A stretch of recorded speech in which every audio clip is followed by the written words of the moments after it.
Então, hoje temos aí duas notícias bem importantes para serem tratadas aqui no ICE O relatório Economia. Focus, né, está mostrando que as perspectivas do mercado financeiro para 2023 pioraram. Então, o que a gente pode esperar, Débora? Perfeito. Exatamente isso, né? A gente tem uma melhora no cenário de 2022 em linha com o que foi apresentado na semana passada. Então, a gente vê a inflação retraindo mais uma semana, né? O IPCA esperado pelo mercado financeiro caiu para 7,30, na semana passada estava em 7,54%. O PIB voltou a subir, né? Na semana passada estava em 1,75, subiu para 1,93% e a Selic permaneceu estável ali no patamar de 13,75. O dólar teve uma variação positiva, então aumentou a expectativa do dólar para o final do ano, estava em 5,13 e agora em 5,20, né, principalmente devido aí às movimentações que a gente teve nessa semana agora, né, do dólar mais fortalecido aqui frente ao real, e a perspectiva para 2023 voltou a deteriorar. Então a gente tem um aumento da inflação, né, de 5,20 para 5,30.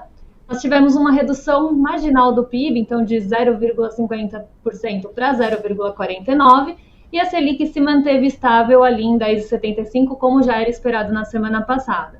O que mostra, né, esse relatório Focus para a gente? Dois pontos principais aqui. Um deles é a validade das medidas eleitoreiras aí do governo em relação aos auxílios e aos combustíveis, que devem reduzir a inflação, mas não devem permanecer no ano que vem, e também dos auxílios aí impactando o PIB de uma forma positiva, né, na parte do consumo, que também não deve permanecer no ano que vem.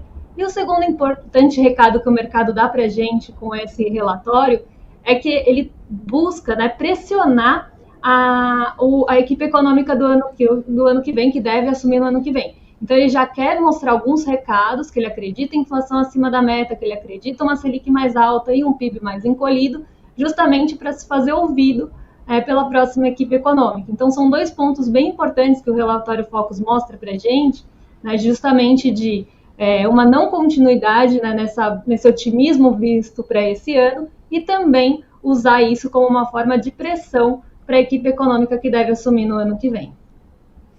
Agora, Débora, o governo deve fazer cortes na educação ainda esse ano, 2022, sob o pretexto do teto de gastos, cumprir o teto de gastos. A situação da economia, perdão, a situação da educação no Brasil já é péssima por uma série de questões, pandemia, etc., e mais esse corte. Que impacto isso pode ter? O governo ele teve, né, essa divulgação de bloqueio no orçamento, quase 7 bilhões no bloqueio do orçamento, que deve atingir justamente a educação e a ciência, dois já setores, aí, duas pastas já negligenciadas, já fragilizadas durante esse governo, né, deve sofrer ainda mais. O pretexto que o governo utilizou foi realmente o teto de gastos, cumprir o teto de gastos, cumprir a responsabilidade fiscal, e porque agora tem essa nova despesa obrigatória do incentivo à cultura, ele tiraria, né, traria dessas pastas de ciência e educação o recurso necessário para pagar essas despesas obrigatórias do incentivo à cultura. O que a gente vê aqui, né, de problemático nesse bloqueio e nesse corte de verbas? Né, a gente vê que a gente teve uma arrecadação muito boa em 2022, melhor do que 2020, melhor do que 2021. Nesse último mês tivemos recorde de arrecadação e a gente vê que o governo está arrecadando mais, até por conta da inflação, porque ele não teve ali nenhuma, eu diria, uma revisão, né, da tabela do imposto de renda, então ela está muito defasada.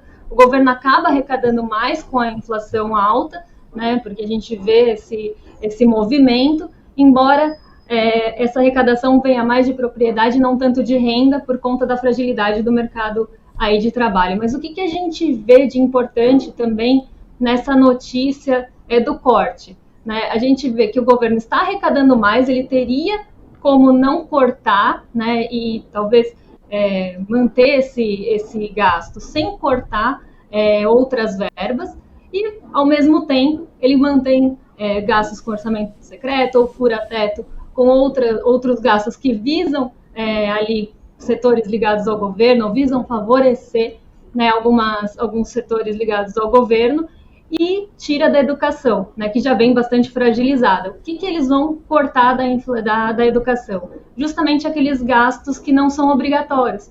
Então, mais ligados a telecomunicações, energia, né? Então, são esses gastos que eles devem cortar. Isso deve dificultar, né, as universidades federais, por exemplo, de manter as operações.